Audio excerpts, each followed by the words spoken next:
Assalamualaikum warahmatullahi wabarakatuh. Sebelumnya kita telah belajar tentang limit dan kekontinuan pada fungsi multivariabel. Kali ini kita akan belajar tentang diferensial parsial atau turunan parsial. Kita masuk ke definisi. Misal f adalah suatu fungsi dari R2 ke R, ditulis Z sama dengan fxy.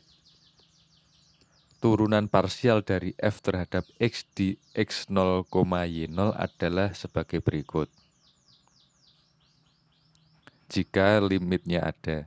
Sedangkan turunan parsial dari f terhadap y di x0, y0 adalah sebagai berikut. Jika limitnya ada.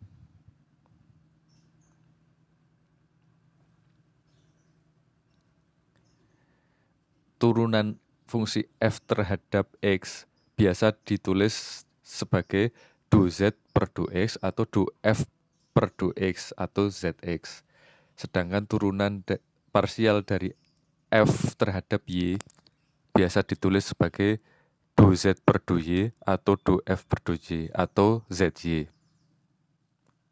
Sebagai contohnya, misalkan kita punya fungsi f x, y sama dengan 3x kuadrat min x pangkat 3 y kuadrat plus 5x pangkat 4 y pangkat 3. Fungsi tersebut memiliki dua variabel yaitu x dan y. Sehingga untuk mencari turunan parsial dari fungsi f terhadap x, kita anggap variabel y sebagai konstanta. Sehingga turunan f terhadap x adalah 3 kali 2x min 3x kuadrat y kuadrat plus 5 kali 4x pangkat 3 y pangkat 3. Hasilnya yaitu sebagai berikut. Sedangkan untuk mencari turunan parsial dari fungsi fxy terhadap y, kita anggap x-nya sebagai konstanta, sehingga turunan f terhadap y yaitu 0 min x pangkat 3 kali 2y plus 5x pangkat 4 kali 3y kuadrat, sehingga hasilnya adalah 2x pangkat 3y plus 15x pangkat 4y kuadrat.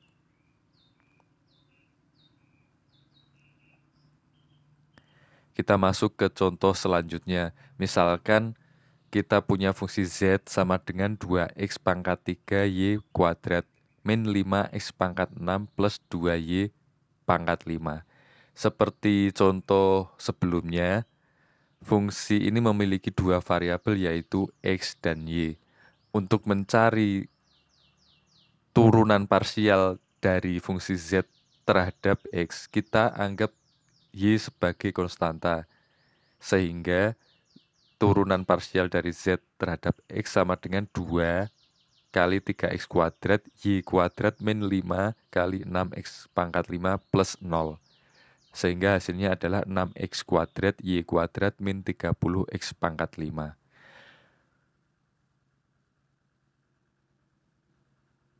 Untuk mencari turunan fungsi z terhadap y, kita anggap x-nya sebagai konstanta. Sehingga turunan z terhadap y adalah 2x pangkat 3 kali 2y min 0 plus 2 kali 5y pangkat 4. Sehingga hasilnya yaitu 4x pangkat 3y plus 10y pangkat 4.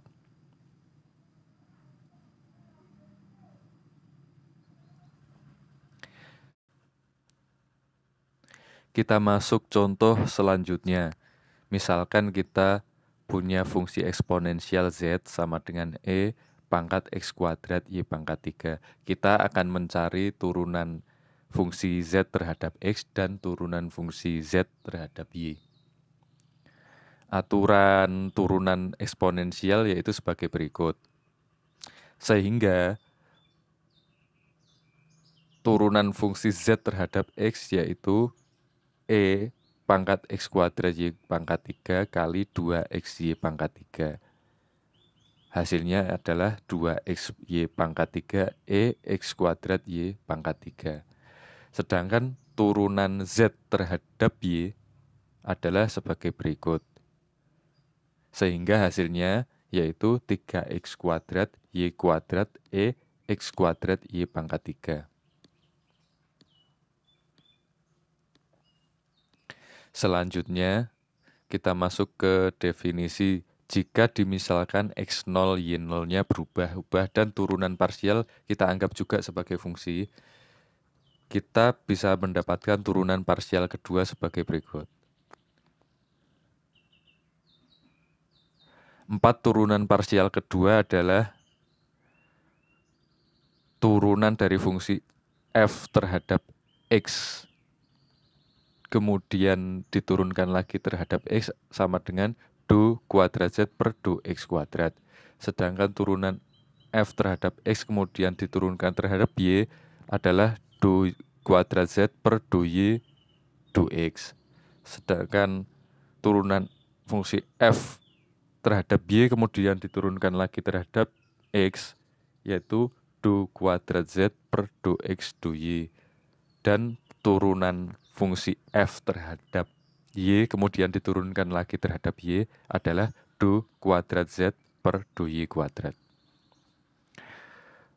Dari definisi tersebut, selanjutnya kita masuk ke teorema, yaitu bahwa turunan dari fungsi f terhadap x kemudian diturunkan lagi terhadap y akan sama hasilnya dengan turunan fungsi f terhadap y kemudian diturunkan lagi terhadap y x.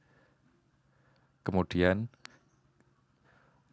secara umum, definisi secara umum turunan parsial pada fungsi variabel adalah sebagai berikut. Atau juga dapat ditulis sebagai fxi sama dengan do y per do xi.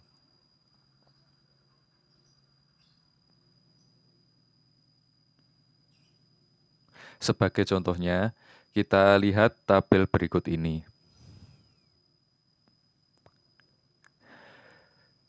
Dari kedua fungsi di atas, yaitu fungsi 3x kuadrat min x pangkat 3y kuadrat plus 5x pangkat 4y pangkat 3, dan fungsi e pangkat x kuadrat y pangkat 3, kita bisa melihat bahwa turunan fungsi tersebut terhadap x kemudian diturunkan lagi terhadap y, hasilnya sama dengan turunan fungsi terhadap y kemudian diturunkan lagi terhadap x, sesuai dengan teorema yang kita bahas sebelumnya,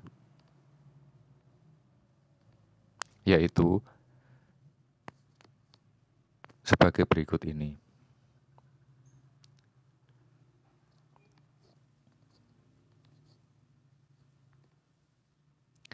Demikian pembahasan dari diferensial parsial kali ini.